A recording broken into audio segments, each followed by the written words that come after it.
Assalamu alaykum va rahmatullohi va barakatuh. Dunyoning har qaysi joylaridagi aziz qarindoshlarım.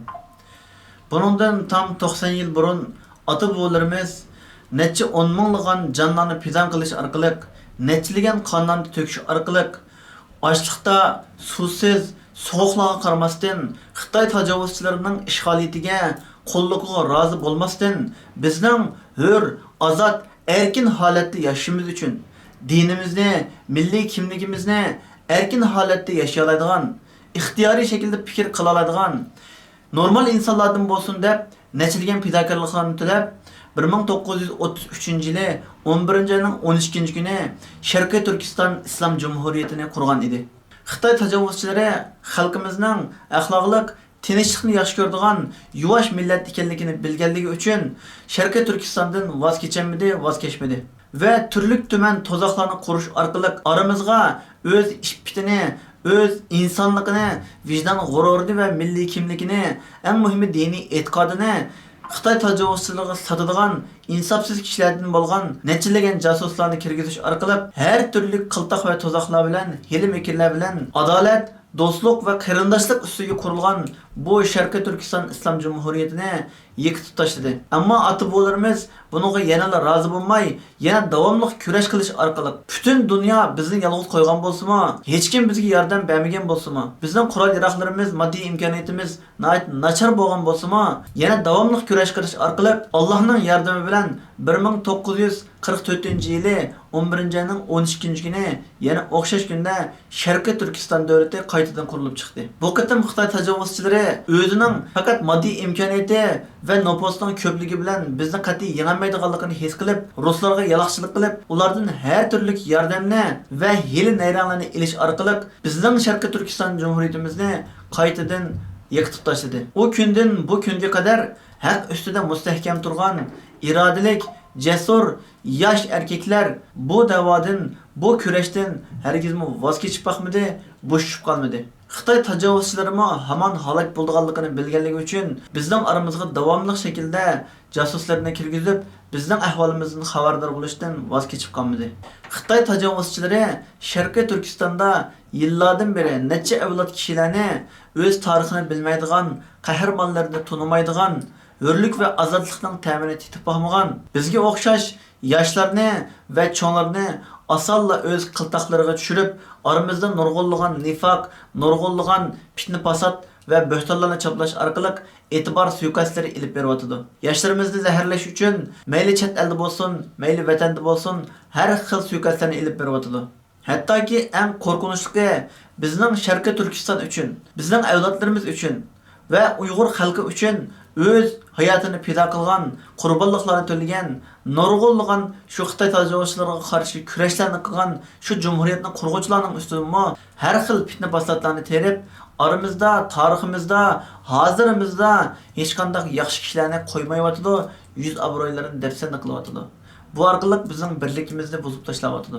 Ammo biz mayli Xitoy tajovuzchilariga qarshi g'alaba qilayli, mayli mag'lub bo'layli, mayli amaliy natijali ishlarni qilalayli yoki qilamayli, biz bu yo'ldan qat'iy voz kechmaymiz. Bizning voz kechish tanlashimiz yo'q, voz kechish huquqimiz yo'q. Chunki biz Xitoy tajovuzchilariga o'xshash hayvondanmi pastkash, vijdonsiz, imonsiz, inson qalbidan chiqib ketgan bu maxluqotlarningki qulluqini qilishga hargizmi rozi bo'lmaymiz. Biz insondek yashash uchun, erkin holatda nafas olish uchun, erkin holatda dinimizni yashash uchun, milliy kimligimizni ve tariximizni qo'g'dash uchun, qiz ayollarimizni, avlodlarimizni ve ota-onalarimizni qo'g'dash uchun hamma narsamizni fido qilishdan yanmaymiz. Ammo oramizdagi nodonligi tufaylidan yoki johilligi tufaylidan va yoki o'z hayotining yaxshiroq bo'lishi uchun ozg'ina pul molga o'z ruhiyatini, imonini ve millatini sotgan xoin jasuslarning har xil shakldagi hujumlariga qaramasdan şu casus hainlar bilan bir septi ketib qolgan, şu pastkash Xitoy jasuslari bilan bir xil tilda so'zlayotgan, har xil axloqsizlarcha til haqoratlarni qilayotgan.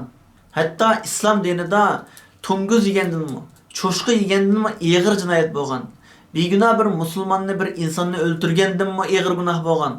G'aybat qilish va bo'hton chaplash jinoyatini shu vaqt tamoq yeganning o'rnida to'g'ri yo'lda to'xtamasdan yeyotgan, tarqatayotgan bu kishilarga qattiq echinimiz va ularning uyg'onishini, kallasini chayqab etishini umid qilamiz.